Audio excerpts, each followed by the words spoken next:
Parang nag-abrasion na. Ito na, idadaan na ng plate na to.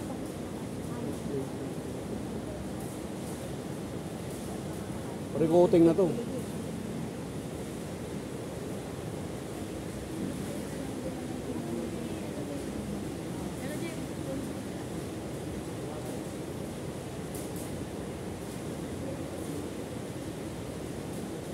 Ito, gamit na to.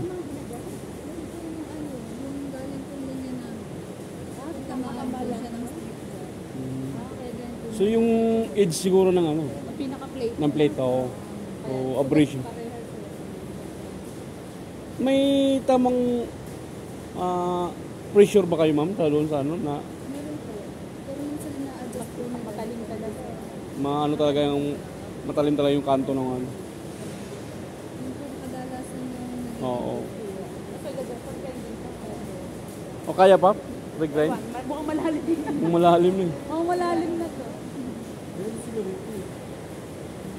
Surface grind. Hindi sila, may sarili silang grinding. Kapag maliit na, saka na natin. Coating na natin. Ay, may litmasin din kayo. Meron.